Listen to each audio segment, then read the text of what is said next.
মাঘী পূর্ণিমাতে একটি খাবার একদমই খাবেন না। এই খাবার খাবেন, যে খাবারটি আমি আজকে আমার ভিডিওতে আলোচনা করব। নমঃ শিবায়, আপনাদের সকলকে স্বাগত জানাই। আজ আমরা কথা বলবো মাঘী পূর্ণিমার বিশেষ গুরুত্ব নিয়ে।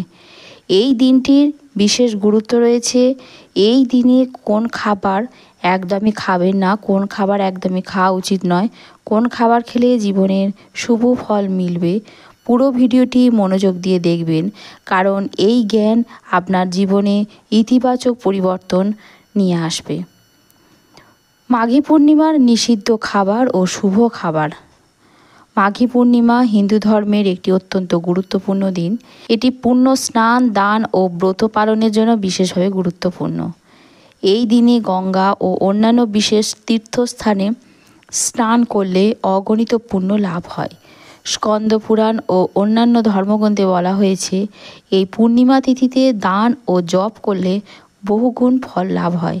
শাস্ত্রমতে এই দিনে ভগবান বিষ্ণুর পূজা এবং পিতৃতর্পণ করলে জীবনের সমস্ত দুর্ভাগ্য দূর হয় এবং আশীর্বাদ লাভ হয়।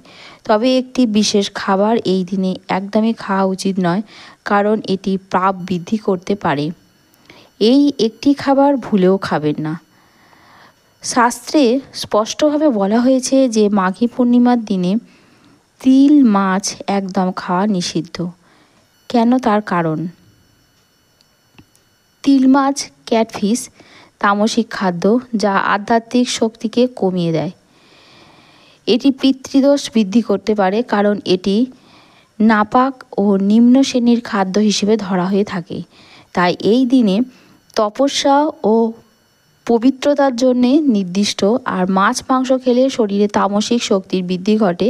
পুরাণ মতে এই দিনে নিরামিষ আহার গ্রহণ করাই উত্তম, যাতে আমাদের শরীর ও মন শুদ্ধ হয়। মাঘী পূর্ণিমার দিনে তামসিক খাবার একদমই খাবেন না। এই দিনে যে খাবার খেলে শুভ ফল লাভ হয় সেই খাবারটি খাবেন। এবারে জেনে নিই মাঘী পূর্ণিমার দিনে কোন খাবার খেলে সর্বাধিক পুণ্য লাভ হয়ে থাকে। খিচুড়ি নিরামিষ ভোগ। এই দিনকে ভগবান বিষ্ণুকে নিবেদন করে প্রসাদ হিসেবে গ্রহণ করুন। তিল দান করে যেমন পুণ্য লাভ হয়, তেমনি তিল ও গুড় খেলে শরীর পবিত্র ও শক্তিশালী হয়। পবিত্রতা ও স্বাস্থ্য রক্ষায় সহায়তা করে গঙ্গা জল ও তুলসী পাতা। এটি খান।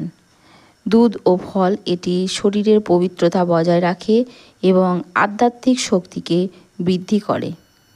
শুভ খাবার হিসেবে আমরা এটাই বলতে পারি, খিচুড়ি, তিল, গুড়, দুধ, ফল।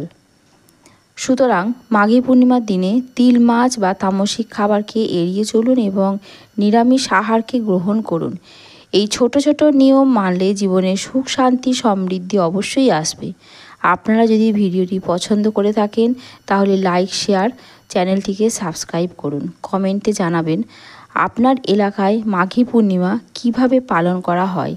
আবার দেখা হবে নতুন এক ভিডিওতে। নমো গুরুদেবায় নমঃ। সদ্গুরু শরণম। ধর্ম ও আধ্যাত্মিকতার পথে এগিয়ে